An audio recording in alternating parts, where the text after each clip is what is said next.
Strap in, the round-the-world adventure continues as I leave Hong Kong, stepping back in time as I cross the international dateline. I'm flying Cathay Pacific's long-haul business class, and with their 5-star rating, the stakes are sky high. Is it really worth the hype? From the seat, to the food, to the service, let's find out if this flight truly delivers. Welcome to the channel. With over 20 years of business class flying and more than 1 million miles in the air, I've seen it all at 35,000 feet. Now I'm taking things to the next level, an unforgettable round-the-world journey in business class, from London, through Asia, across the Pacific and into the Americas. Join me each fortnight as I dive into every detail, the luxury, the letdowns and honest reviews of each flight experience. Love travel, aviation, or just chasing the thrill of the skies? Hit that subscribe button and join me for the adventure of a lifetime.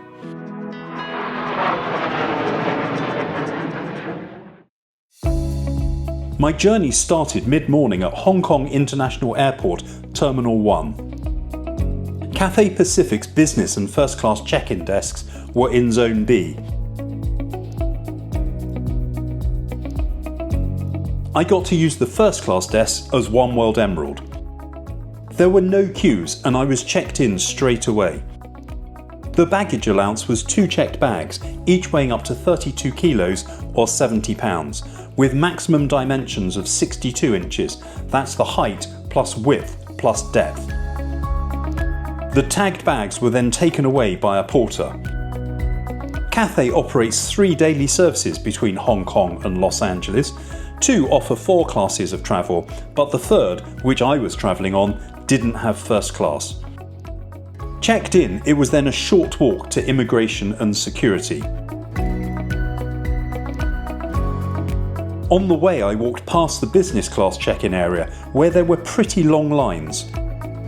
There was no fast-track security, but the process was very efficient, and I was through airside in a few minutes. My flight was departing from the near end of the terminal.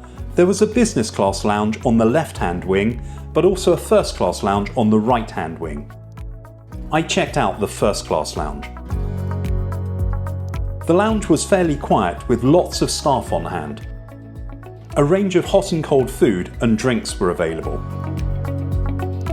It was a good lounge, but not as good as the larger first class lounge at the other end of the terminal, which I visited last year.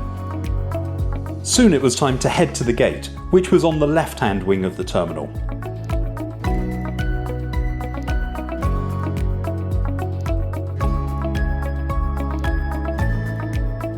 Queues were starting to form around the gate area, but there was a separate priority entrance for business class passengers.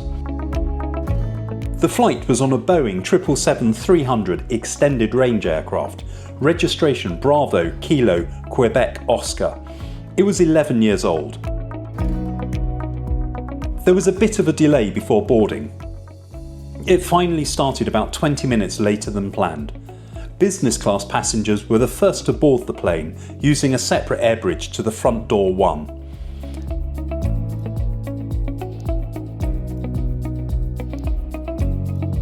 Business class was spread across the front cabin and the first section of the second cabin. There were 40 seats in a 1-2-1 configuration. I was seated at the rear of the front cabin in window seat 19 Alpha. The seat was a Safran Cirrus 2 seat with a width of 20 inches. It could recline to form a fully flat 6-foot 7-inch bed. There was no window next to my seat, just one tucked behind the edge of the seat in front. In front of the seat was a footstool on which was bedding and a pair of slippers, beside which was a small storage compartment. Next to the seat was another storage compartment, alongside controls for the entertainment system and seat, and a power socket and USB-A port. Soon champagne juice and water were offered.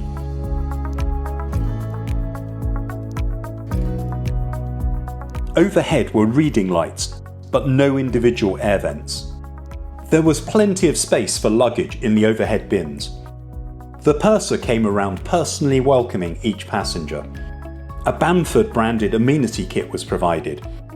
It contained mouthwash, balm, pillow mist, body gel, an eye mask, earplugs and a dental kit.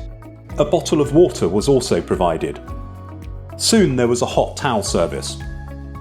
Prior to takeoff, you were asked to complete a breakfast card and hang it next to your seat. Orders for the main meal and drinks were also taken. To the aisle side of the seat, an armrest elevated. The seat was fairly open to the aisle with no door. The entertainment screen folded out in front of the seat. It featured a 15-inch screen. The system had a feed from external cameras so you could watch the taxi and takeoff. Soon the doors were closed and the safety video played. Welcome aboard Cathay Pacific. 歡迎乘搭國泰航空。 Your safety is important to us. We pushed back from the gate just after 1 p.m, slightly behind schedule. We taxied from the gate around the outside of Terminal 1 to take off from runway 25 Centre.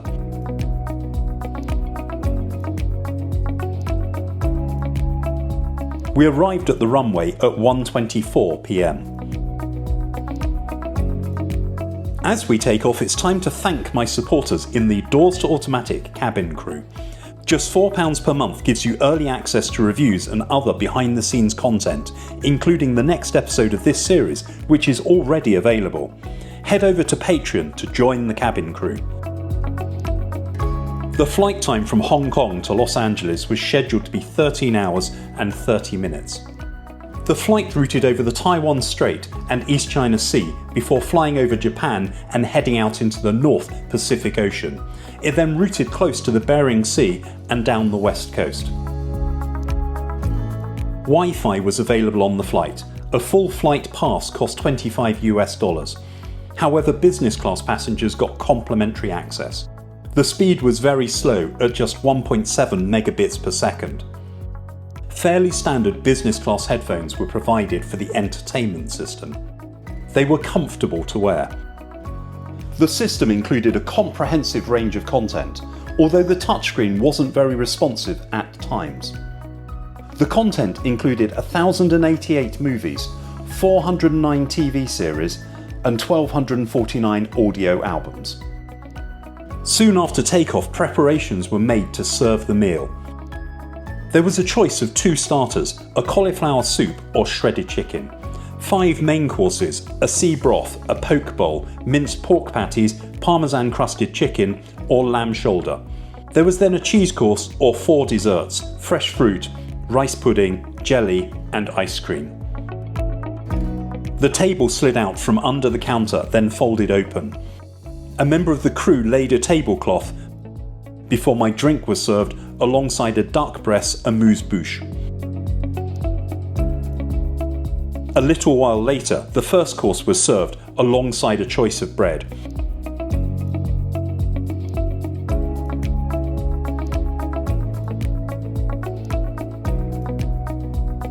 I opted for the curried cauliflower soup. A linen napkin and metal cutlery were provided. For main course, I chose the parmesan crusted chicken breast, which came with fennel and coriander slaw and new potatoes. The chicken was a little chewy, so the coleslaw helped balance the dish. In addition to the main courses available on the menu, a wider selection was available to pre-order, including a burger and fries. Main course finished and cleared away, it was time for a top-up of wine before dessert was served.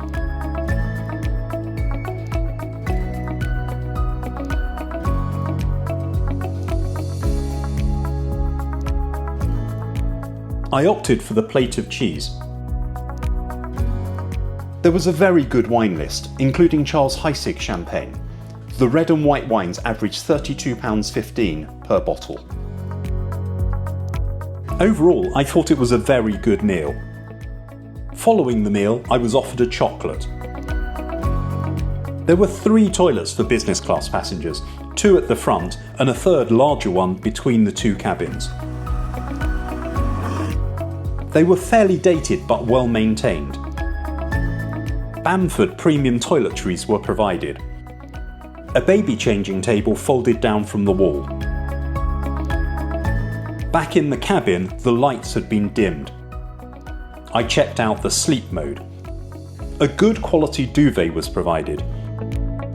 A mattress topper fitted over the seat, but it wasn't that thick.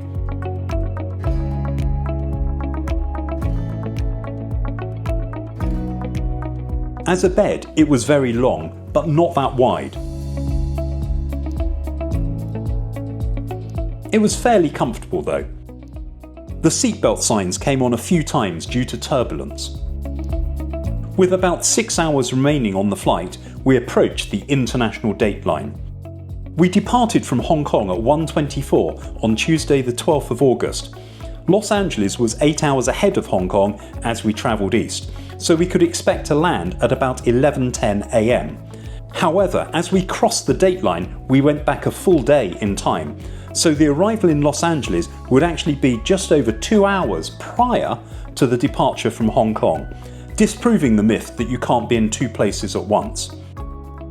Throughout the flight, snacks and drinks were available from the galley. I booked my round-the-world ticket with the One World Alliance. The ticket included 9 flights departing from London, flying 28,000 miles and arriving back in London just over 3 weeks later. The business class ticket cost £7,985. Booking each flight separately could have cost as much as £14,185. So at just 28 pence per mile, I thought this was very reasonable for a premium ticket.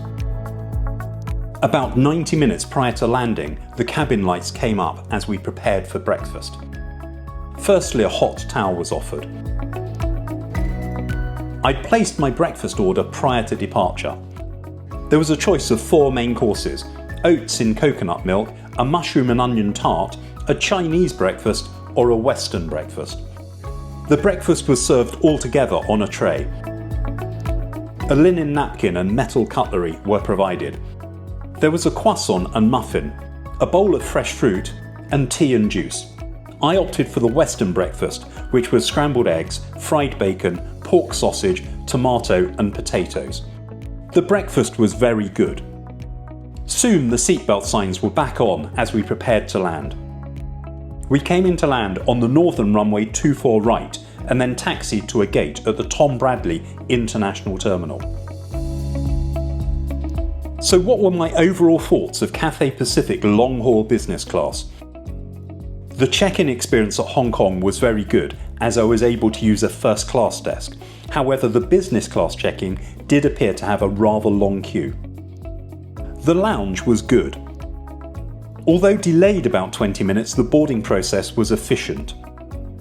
The seat was comfortable with plenty of storage space. As a bed, it was good, although a little on the narrow side. The entertainment system was impressive and did live up to Cathay's position as having the award for the best in-flight entertainment system, although it was a little sluggish at times. The food was very good, with a fair range of both Chinese and international dishes. The service was also very good, with the crew proactively asking if you needed anything throughout the flight. I think the flight certainly did live up to the expectations of a 5-star airline, but what do you think? Let me know in the comments. Next time I'll cross the US, putting American Airlines domestic first class to the test. And while it's the top cabin for US routes, how does it stack up against the luxury you'd find on international airlines like Cathay Pacific? From the seat, to the service, to what's served on your plate. We'll find out if this first class really feels world class, or just premium by US standards. Subscribe now so you don't miss out.